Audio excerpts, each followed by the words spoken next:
नमस्कार, शाम के 7 बजने को है। देश के सबसे विश्वसनीय, सबसे लोकप्रिय और नंबर 1 शो शंखनाद में आप सभी का स्वागत है। मैं हूं आपके साथ चित्रा त्रिपाठी।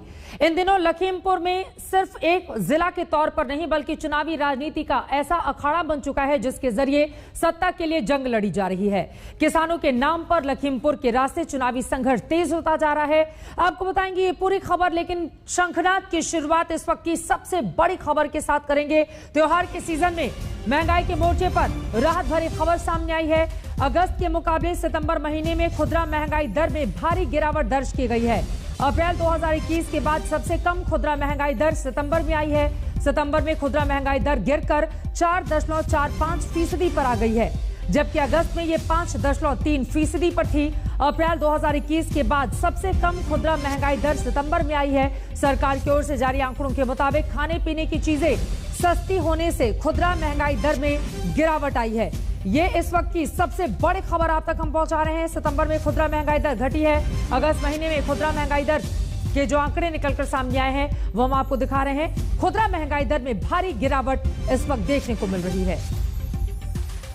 5 महीने में सबसे निचले स्तर पर खुदरा महंगाई दर जो आंकड़ा आया है सामने, यकीनन वो थोड़ी राहत लेकर आया है। सितंबर में खुदरा महंगाई दर 4.35% है। जैसे इसको लेकर और जानकारी निकलकर सामने आती है आप तक हम पहुंचाएंगे। और अब सियासी रथ अग्निपथ का रुख करेंगे। लखीमपुर हिंसा में मारे गए किसानों के लिए अंतिम अरदास हुई आज। इस अरदास में मृतक किसानों को श्रद्धांजलि देने कांग्रेस की महासचिव प्रियंका गांधी भी पहुंची। किसानों के बहाने प्रियंका ने सत्ताधारी बीजेपी पर ताबड़तोड़ हमले किए, मगर प्रियंका की राजनीति को सिलेक्टिव राजनीति बताकर बीजेपी की ओर से भी जबरदस्त पलटवार किया गया। एक ऐसी शोक सभा जो सत्ताधीशों से सवाल करती है कि हमने अनाज बोया था, बंदूकें नहीं, तो फिर हमारे शरीर को क्यों कुचला गया। जो सवाल करती हैं कि किताबों में अन्नदाता लिख देने भर से न हमें सम्मान मिल रहा है न जीने का अधिकार मिल रहा है। बताओ, बेमौत मर जाना ही हमारा मुकद्दर कैसे हो सकता है। जेठ की दोपहरी में, पूस की रात में, भादों की बरसात में एक पैर पर खड़ा होकर कभी कांपते हुए कभी हाँफते हुए लहू और पसीने को एक कर देने के बाद उगाए अनाज से देश का पेट भरने वाले किसान के जीवन की कीमत क्या है। जीवन की कीमत क्या सिर्फ इतनी है कि कोई आए, गाड़ी दौड़ाए और किसानों को कुचल कर चला जाए। लखीमपुर खीरी हिंसा में मारे गए किसानों की आत्मा की शांति के लिए आज उसी तिकोनिया में अरदास, आखिरी अरदास का कार्यक्रम रखा गया है, जहां पर उन किसानों की मौत हुई थी। बड़ा बवाल हुआ था, तमाम सारे राजनीतिक उठापटक शुरू हो गई थी, लेकिन आज का दिन है आखिरी अरदास का उन किसानों की आत्मा की शांति के लिए। और इसीलिए उसी तिकोनिया में घटनास्थल से महज कुछ दूरी पर इस प्रार्थना सभा का आयोजन किया गया है। दलजीत सिंह विर्क, नक्षत्र सिंह, गुरविंदर सिंह, लवप्रीत सिंह, वो 4 किसानों के साथ साथ वो पत्रकार रमन कश्यप जिसकी इस हिंसा में मौत हुई थी, उसकी आत्मा की शांति के लिए अब प्रार्थना सभा का आयोजन किया गया है। इस शोक सभा में शोक के सुर से ज्यादा सियासत का संसार भी रचा बसा है। मारे गए किसानों को श्रद्धांजलि देने के लिए प्रियंका गांधी यहाँ पहुँची हैं। दरअसल लखीमपुर की हिंसा ने उत्तर प्रदेश के चुनाव में कांग्रेस की राजनीति को नया रंग दे दिया है। बिल्कुल सन्नाटे में पेट के बल पड़ी पार्टी एकाएक सूबे के नीति नियंताओं पर प्रहार करने लगी। अगुवाई प्रियंका कर रही हैं। याद होगा प्रियंका का लखीमपुर की ओर प्रस्थान करने और पुलिस वालों से भिड़ जाने वाला ये संवाद। याद होगा राहुल और प्रियंका का किसानों के परिवारों से मिलना, उनके आंसू पोंछना और उन्हें भरोसा दिलाना कि कांग्रेस उनके साथ है। लेकिन किसानों के साथ कांग्रेस का यूं होना बीजेपी को अखर रहा है। बीजेपी पहले ही कहती रही है कि राजस्थान में किसान मारे जाते हैं तो कांग्रेस चुप्पी साध लेती है। आज पीएम ने नाम तो नहीं लिया, लेकिन सिलेक्टिव राजनीति पर वही कह दिया जो बीजेपी कहती रही है। एक ही प्रकार की किसी घटना में कुछ लोगों को मानव अधिकार का हनन दिखता है और वैसी ही किसी दूसरी घटना में इन्हीं लोगों को मानव अधिकार का हनन नहीं दिखता। इस प्रकार की मानसिकता भी मानव अधिकार को बहुत ज्यादा नुकसान पहुंचाती है। लखीमपुर कांड ने यूपी की सियासत में हलचल तो मचा ही दी है। कांग्रेस इसका फायदा उठाना चाह रही है मगर जिस लखीमपुर में किसानों की हिमायती बनकर प्रियंका पहुंची हैं, वहीं पर ये पोस्टर भी दिखे हैं। कांग्रेस के माथे पर बदनुमा दाग बनकर लगे 1984 सिख दंगे के पोस्टर।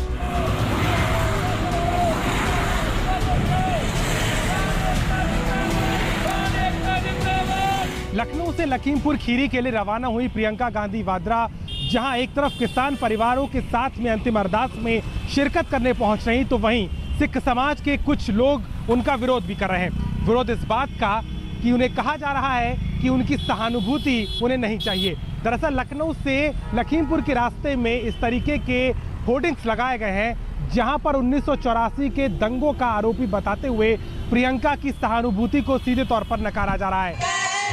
सियासी लोग अपने हिस्से की सियासत कर रहे हैं, लेकिन गैर सियासी बनकर सियासत को हवा देने वाले भी कम नहीं हैं। किसानों के नेता राकेश टिकैत कहते हैं कि इंसाफ तो होना ही चाहिए, और वो तभी होगा जब हिंसा के मुख्य आरोपी आशीष मिश्रा के पिता केंद्रीय गृह राज्य मंत्री अजय मिश्रा का इस्तीफा होगा।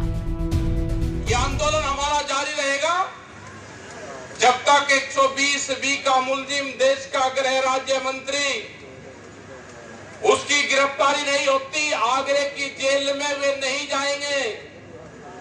जेल यहाँ की नहीं, तराई की नहीं, आगरा की जेल।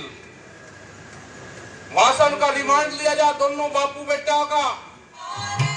उत्तर प्रदेश की चुनावी राजनीति में लखीमपुर एक ऐसा रास्ता बन गया है जिससे गुजर कर ही सूबे की सत्ता तक पहुंचा जाएगा। अभिषेक मिश्रा, संतोष शर्मा के साथ आशुतोष मिश्रा, लखीमपुर, आज तक। तो यूपी में सियासी रथ चल रहे हैं, जहां चुनाव का अग्निपथ है। इस अग्निपथ का लखीमपुर खीरी दंगल बना हुआ है, जहां सियासी समीकरण बदलते हुए नजर आ रहे हैं। बीजेपी सांसद वरुण गांधी के बगावती तेवर की छाप अब कांग्रेस के पोस्टरों में भी नजर आ रही है, जहां वरुण गांधी ताई सोनिया गांधी के साथ दिखाई दे रहे हैं।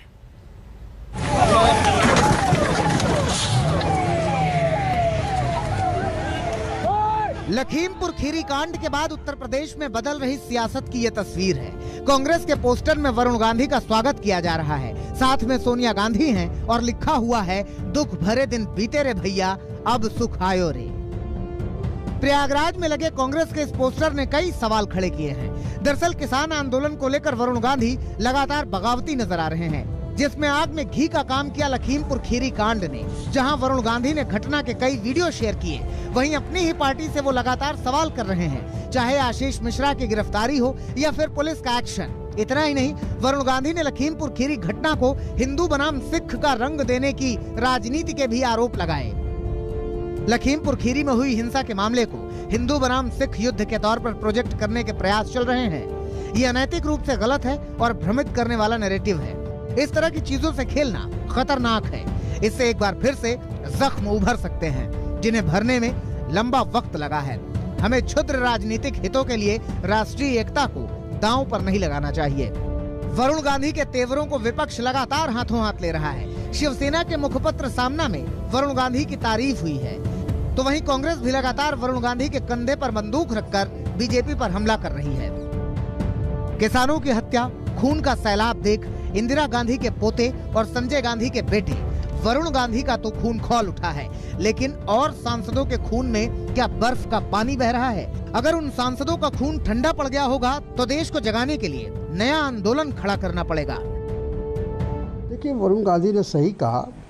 भारतीय जनता पार्टी हर मामले को वो एक सांप्रदायिक रंग देने की कोशिश करता है। कभी सिख और हिंदुओं के बीच में, कभी मुसलमान और हिंदुओं के बीच में, क्योंकि उनकी जो राजनीति है वो पूरी तरह से ध्रुवीकरण पर निर्भर है। वरुण गांधी के बगावती तेवर के बाद उनके पर कुतरे जाने लगे। बीजेपी ने राष्ट्रीय कार्यकारिणी के नेताओं के लिस्ट से वरुण गांधी को बाहर कर दिया। उधर वरुण गांधी के ट्विटर अकाउंट की प्रोफाइल से भी बीजेपी का नाम गायब हो गया। ऐसे में इस खींचतान के बीच प्रयागराज में कांग्रेस के पोस्टर में वरुण गांधी की तस्वीर ने आग में घी का काम किया है। लेकिन सवाल वही कि पिता की मौत के बाद मां का गांधी परिवार में तिरस्कार, देवरानी मेनका गांधी और जेठानी सोनिया गांधी के रिश्तों की खटास, और फिर मेनका का बीजेपी का साथ। 28 मार्च 1982 का वो दिन था जब एक सफदरजंग रोड स्थित प्रधानमंत्री के बंगले से मेनका गांधी को बाहर का रास्ता दिखा दिया गया।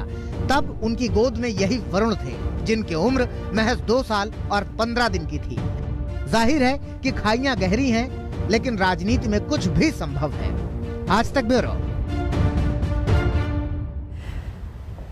ये तो बात हो गई वरुण गांधी की, लेकिन इधर प्रियंका गांधी यूपी में आखिरी सांसें गिन रही कांग्रेस में जान फूंकने की कवायद में लगी हुई हैं। तो वहीं समाजवादी पार्टी को भरोसा है कि उनकी विजय रथ यात्रा यूपी में परिवर्तन की बयार बहाएगी।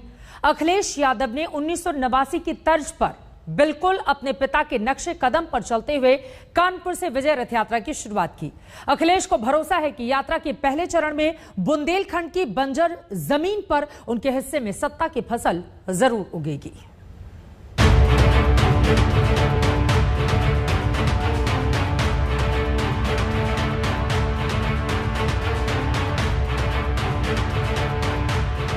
शुरू हो गई है एक और सियासी यात्रा। नए नारों के साथ, जयकारों के साथ,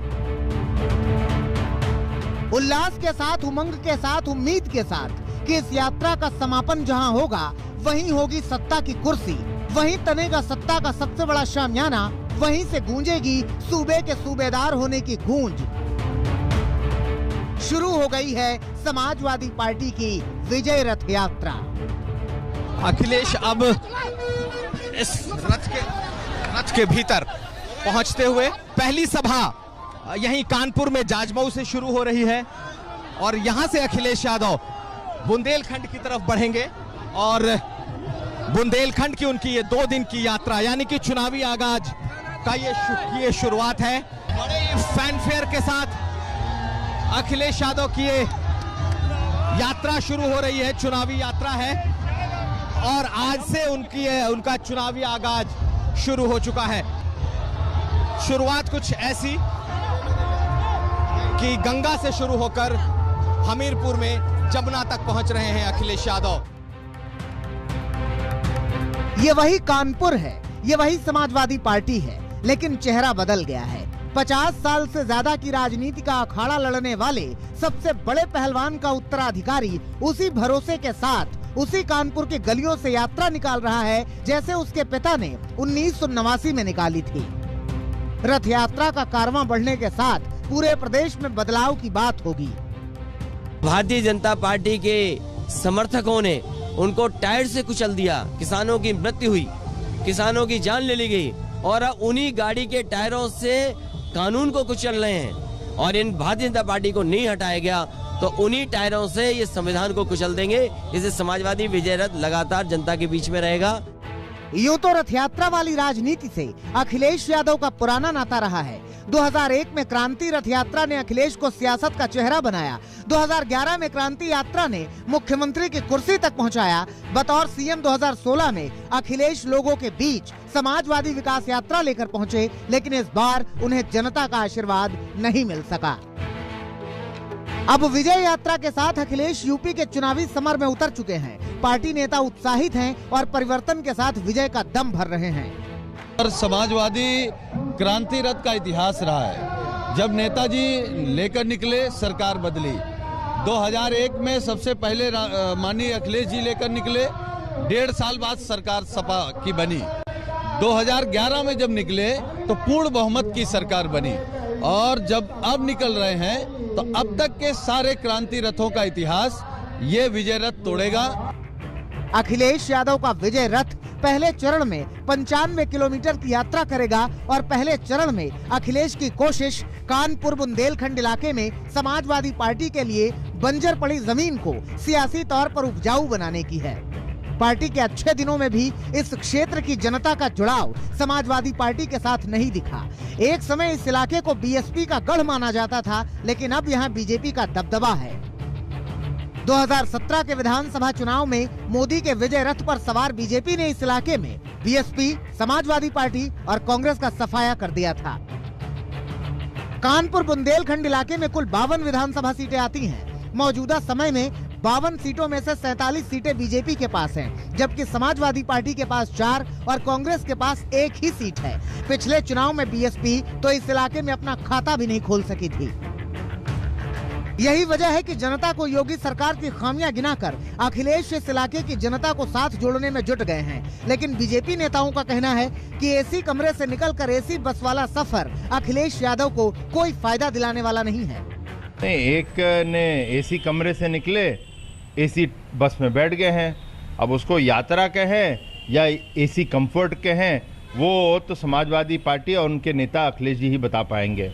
लेकिन अच्छा है, निकल रहे हैं तो उनको थोड़ा समझ आएगा कि उत्तर प्रदेश के अंदर जो विकास के कार्य योगी सरकार ने और भाजपा की गठबंधन सरकार ने किए हैं, वो शायद आप कर लेते तो आपको बाहर निकल रास्ता नहीं दिखना पड़ता। आप जानते हैं कि चुनाव है ना, सब लोग अपने घर से बरसात की तरह निकल आएंगे, लेकिन भारतीय जनता पार्टी का कार्यकर्ता अपने नेताओं के साथ कंधे से कंधा मिलाकर जनता के आशीर्वाद लेने के लिए पूरे 5 वर्ष काम करता है।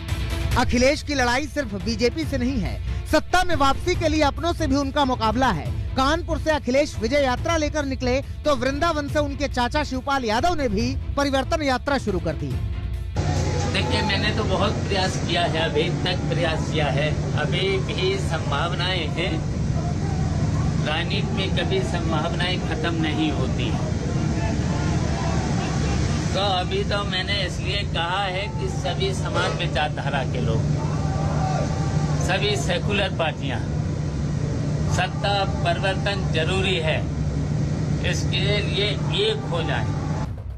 विजय रथ पर सवार होकर अखिलेश यादव ने उत्तर प्रदेश के सियासी जमीन पर साइकिल को रफ्तार देने की कोशिश शुरू कर दी है। लेकिन बीजेपी की बड़ी चुनौती के सामने अखिलेश की विजय यात्रा इतनी आसान नहीं होने वाली। वृंदावन से कुमार कुणाल के साथ कुमार अभिषेक, कानपुर, आज तक। अखिलेश यादव को पूरा भरोसा है कि इस बार वो बीजेपी को सत्ता से उखाड़ फेंकेंगे। अखिलेश के इस भरोसे का आधार क्या है? क्यों अखिलेश यादव को लगता है कि बीजेपी को जनाधार नहीं मिलेगा?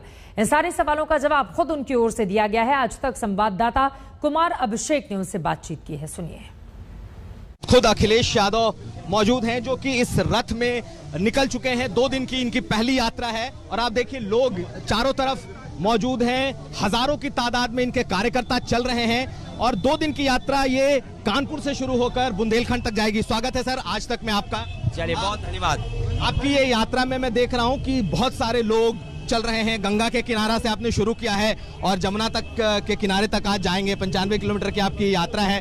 क्या इस यात्रा का संदेश है और जिस तरीके से इस वक्त किसान आंदोलन चल रहा है या किसानों के साथ जो हुआ, क्या कहेंगे?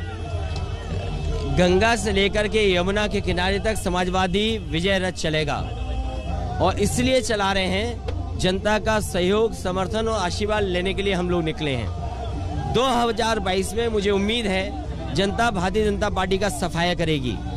उत्तर प्रदेश को धोखा मिला है। यही गंगा जमुना के बीच का इलाका है जहां पर सबसे ज्यादा खुशहाली होनी चाहिए थी। उत्तर प्रदेश हमारा किसानों का प्रदेश है, लेकिन किसानों के साथ धोखा हुआ। उन्हें कहा गया कि आय दोगुनी होगी, लेकिन आज किसानों के साथ 3 काले कानून ला करके उनकी आय छीन ली गई। आज धान खड़ा हुआ है कि उसकी पैदावार का कीमत नहीं मिल पा रही है और जब किसान अपना हक लेने के लिए निकला तो भारतीय जनता पार्टी के समर्थकों ने उनको टायर से कुचल दिया। किसानों की मृत्यु हुई, किसानों की जान ले ली गई और उन्हीं गाड़ी के टायरों से कानून को कुचल रहे हैं और इन भारतीय जनता पार्टी को नहीं हटाया गया तो उन्हीं टायरों से ये संविधान को कुचल देंगे। इसे समाजवादी विजय रथ लगातार जनता के बीच में रहेगा। गंगा जमुनी तहजीब बचे, हमारी जो पहचान है कि सभी धर्म जाति के लोग एक साथ मिलकर के रहें, उसको भी चोट पहुंचाने का काम भारतीय जनता पार्टी ने किया है। अखिलेश जी, ये बताइए कि आपको क्या लगता है, आप कितनी सीटें जीतेंगे? क्योंकि आज से जब आपकी ये शुरुआत है, दूसरी तरफ कांग्रेस भी उसने अपना पूरा ताकत आजमा रखा है। प्रियंका गांधी आज अरदास में शामिल हो रही हैं। कहीं ना कहीं विपक्ष इस वक्त बटा हुआ दिख रहा है। उत्तर प्रदेश की जनता भारतीय जनता पार्टी का सफाया करेगी। समाजवादी लोगों ने जो काम किए जनता के बीच में, वो आज भी याद है उन्हें।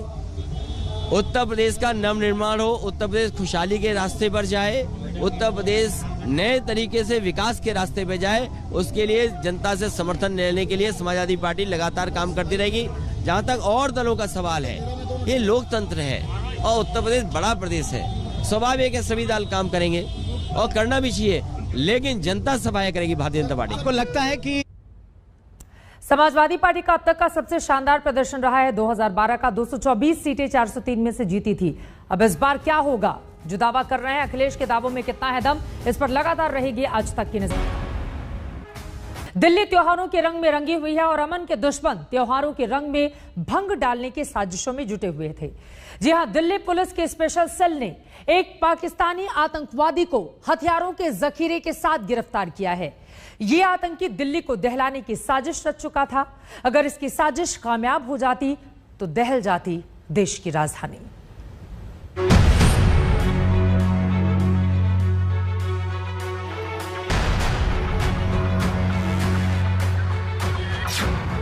दिल्ली को दहलाने की साजिश। त्योहारों पर दिल्ली के रंग में भंग डालने का प्लान। राजधानी दिल्ली में आतंकी साजिश। दिल्ली में पकड़ा गया पाकिस्तानी आतंकी। कोरोना के कोप से बाहर आती दिल्ली में जिंदगी बड़ी मुश्किलों से पटरी पर लौटी है। त्योहारों पर सड़क से लेकर बाजार तक लोगों की भीड़ उमड़ रही है और इसी का फायदा उठाते हुए आतंकी दिल्ली को दहलाना चाहते थे। दिल्ली पुलिस के स्पेशल सेल ने राजधानी को दहलाने की आतंकी साजिश का पर्दाफाश किया है। स्पेशल सेल ने लक्ष्मीनगर इलाके से एक पाकिस्तानी आतंकी को गिरफ्तार कर लिया है। पकड़े गए आतंकी का नाम मोहम्मद अशरफ उर्फ अली है। पुलिस के मुताबिक अशरफ पाकिस्तान के पंजाब प्रांत के नारोवाल जिले के कोटली सिंधवान गांव का रहने वाला है। स्पेशल सेल की टीम ने अशरफ को लक्ष्मीनगर के रमेश पार्क इलाके से गिरफ्तार किया। मोहम्मद अशरफ दिल्ली में अली अहमद नूरी के फर्जी नाम से रह रहा था। अली को सोमवार रात 9:20 पर दिल्ली पुलिस की स्पेशल सेल ने गिरफ्तार किया है। मोहम्मद अशरफ है, नरोवाल पाकिस्तान का रहने वाला है। पंजाब डिस्ट्रिक्ट पंजाब जो पाकिस्तान में है वहाँ का रहने वाला है। ये 2005 के आसपास 4-5 के आसपास इंडिया आया था वाया बांग्लादेश। आईएसआई ने इसको रिक्रूट किया था और आईएसआई के हैंडलर्स इसको हैंडल कर रहे थे। इसने पास्ट में भी कई सारी टेररिस्ट एक्टिविटीज़ में अपनी इन्वॉल्वमेंट कबूल की है, उनको हम वेरीफाई कर रहे हैं। इसके इंस्टेंस पे वेपन्स की रिकवरी हुई है, AK-47 ग्रेनेड और कार्ट्रिजेस पिस्टल्स वगैरह की। फेस्टिव सीजन है तो हम सेफली इन्फर कर सकते हैं कि ये कोई ना कोई टेरर एक्टिविटीज को अंजाम देने वाले थे। खुफिया एजेंसियों से लगातार ऐसे इनपुट मिल रहे थे कि दिल्ली में आतंकी किसी बड़े हमले की साजिश रच रहे हैं। दिल्ली पुलिस की स्पेशल सेल ने इस इनपुट को लेकर अपनी छानबीन तेज कर दी। पुलिस की सतर्कता से अशरफ नाम का ये पाकिस्तानी आतंकी पकड़ा गया। पाकिस्तान के पंजाब प्रांत का रहने वाला अशरफ अली हिंदुस्तान में दिल्ली में अहमद नूरी के नाम से रह रहा था और स्लीपर सेल की तरह काम कर रहा था। 15 सालों से वो हिंदुस्तान में था। यहीं पर उसने शादी कर ली थी। नया नाम और फर्जी दस्तावेजों पर उसने यहीं से पासपोर्ट भी हासिल कर लिया था। जो पता उसने दिया था पासपोर्ट हासिल करने के लिए वो तुर्कमान गेट इलाके का था। यही एक पता जो उसने दिया था दस्तावेज हासिल करने के बाद, जिसके बाद उसे पासपोर्ट भी मिल गया था। अगर आतंकवादी मोहम्मद अशरफ अपने इरादों में कामयाब हो जाता तो दिल्ली में खून खराबा मच जाता, क्योंकि इसके पास तबाही के सारे हथियार मौजूद थे। अशरफ के पास से एक AK-47 राइफल मिली है। उसके पास से एक्स्ट्रा मैगजीन और 60 राउंड गोली भी बरामद हुई है। उसके पास से एक हैंड ग्रेनेड भी बरामद हुआ है। इसके अलावा उसके पास से 50 राउंड गोली के साथ साथ 2 अत्याधुनिक पिस्टल जब्त की गई है। हथियार इसने कालिंदी कुंज के पास यमुना किनारे बालू के नीचे दबा कर रखे थे। अशरफ की निशानदेही पर स्पेशल सेल ने यमुना घाट से ये हथियार बरामद किए। दिल्ली पुलिस की स्पेशल सेल अब इस आतंकवादी से सारे राज उगलवाने की कोशिशों में जुटी है। पुलिस ये जानना चाहती है कि इस आतंकी के तार कहां से जुड़े हुए हैं, कौन है इस आतंकी का आका।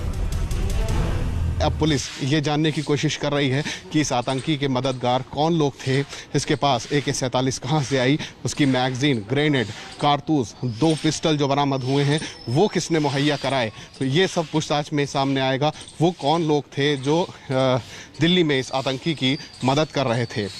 उन पे भी शिकंजा कसा जाएगा। स्पेशल सेल की कई टीमें इस समय दिल्ली के अलग अलग इलाकों में रेड्स कर रही हैं और लोगों की तलाश कर रही हैं जो लोग इस आतंकी के साथ जुड़े हुए थे। दिल्ली को दहलाने की साजिश रचने वाला पाकिस्तानी आतंकी अशरफ उर्फ अली इससे पहले जम्मू कश्मीर में कुछ आतंकी घटनाओं को अंजाम दे चुका है। ये बात उससे पूछताछ में सामने आई है। जांच में पता चला है कि आतंकी मोहम्मद अशरफ कई बार जम्मू कश्मीर में ठहर चुका है। इनिशियल जो पूछताछ है उससे पता चला है कि ये पिछले कई सालों से इंडिया में रह रहा था और सबवर्सिव एक्टिविटीज के लिए एक स्लीपर सेल की तरह काम कर रहा था। इसने इनिशियल पूछताछ में ये भी बताया है कि पास्ट में भी ये जम्मू कश्मीर और रेस्ट ऑफ इंडिया में कई टेरर एक्टिविटीज़ में इन्वॉल्व रहा है। उनको वेरिफिकेशन कर रहे हैं, उनका वेरिफिकेशन कर रहे हैं इन्वॉल्वमेंट्स का। और अभी फिलहाल में इसका इरादा जो उसको टास्किंग की गई थी वो की गई थी कि ये एक कोई टेरर एक्टिविटी इसको कैरी आउट करनी थी। जगह नहीं बताई गई थी, बट ये हथियार वगैरह जो हैं ये उसी टेररिस्ट एक्टिविटी को ऑर्केस्ट्रेट करने के लिए पहुंचवाए गए थे। दिल्ली में त्योहारी सीजन में बढ़ती भीड़ को लेकर पहले से ही खुफिया अलर्ट जारी हो चुका था। दिल्ली पुलिस चौकन्ना थी। इसी वजह से आतंकी मोहम्मद अशरफ पुलिस के हत्थे चढ़ गया। इस आतंकी को आईएसआई ने बाकायदा हमले के लिए ट्रेन किया था। वो तो गनीमत थी, अपनी साजिश को अंजाम देने से पहले ही ये आतंकी दिल्ली पुलिस की स्पेशल सेल के हत्थे चढ़ गया, वरना दिल्ली में बड़ी तबाही मच सकती थी। श्रेया, अरविंद ओझा और हिमांशु मिश्र के साथ तंसीम हैदर, दिल्ली, आज तक। 15 साल पहले ये आतंकी बांग्लादेश के रास्ते दिल्ली तक पहुंचा था। दिल्ली और गाजियाबाद में वो अलग अलग नाम से रहता था। आईएसआई ने उसे ट्रेनिंग दे रखी थी और ये आतंकी अकेले ही दिल्ली में खून खराबी की साजिश में जुटा हुआ था। इस आतंकवादी के पकड़े जाने से दिल्ली ने राहत की सांस ली है, तो वहीं पुलिस पर भी अब सवाल उठ रहे हैं।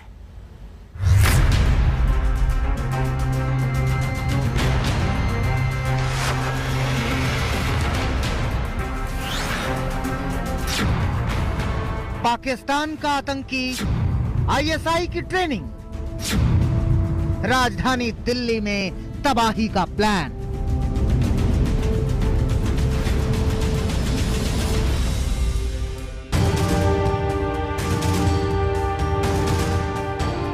नवरात्र चल रहे हैं, दशहरा आने वाला है और दीपावली भी ज्यादा दूर नहीं है।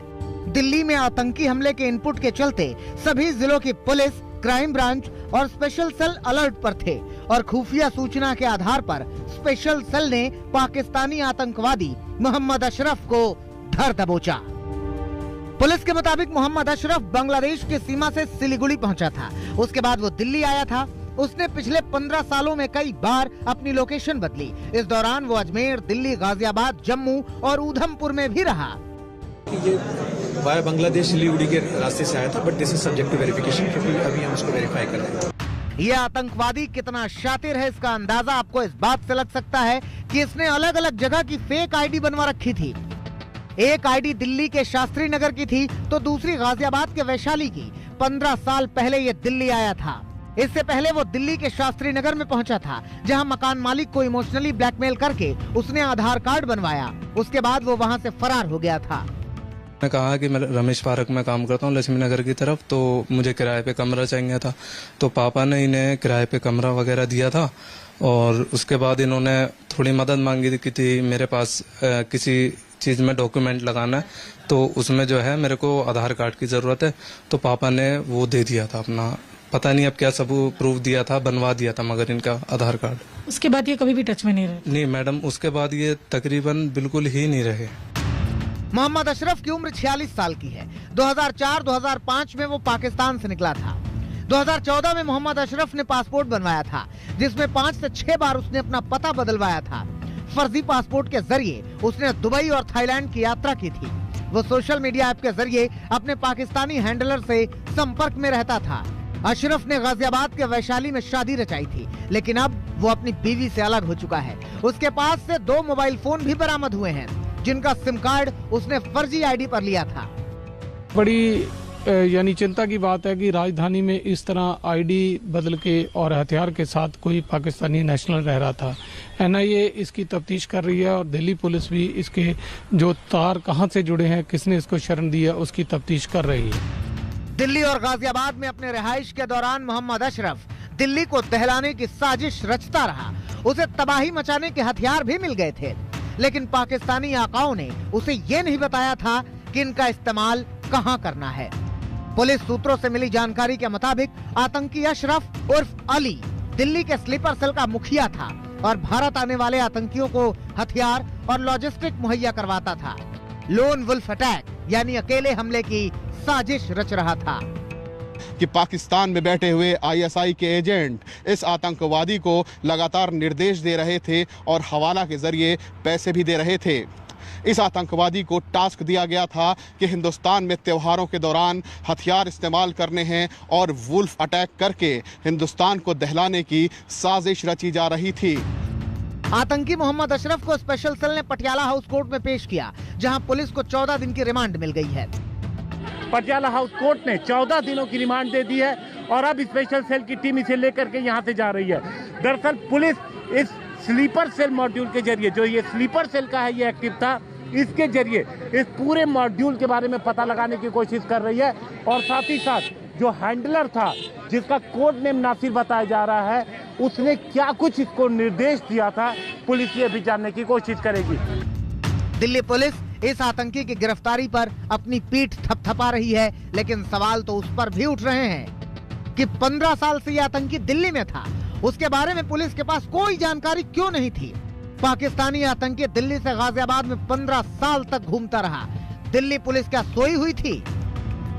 इस कार्रवाई के बाद एक सवाल और उठता है कि इतना बड़ा आतंकवादी अगर हिंदुस्तान में छुपा हुआ था तो एजेंसियों को इसकी खबर क्यों नहीं हुई? श्रेया चटर्जी, हिमांशु मिश्रा और अंकित सिंह के साथ तंसीम हैदर, दिल्ली आज तक। उधर जम्मू कश्मीर में जगह जगह हुई सेना की मुठभेड़ में 5 आतंकवादी मारे गए हैं। शोपियां में हुए एनकाउंटर में सुरक्षा बलों ने 3 आतंकवादियों को ढेर कर दिया। राजौरी और पुंछ में आतंकवादियों के खिलाफ सेना का सबसे बड़ा सर्च ऑपरेशन चल रहा है। ये वही इलाका है जहां पिछले दिनों हमारे 5 जवान शहीद हो गए थे।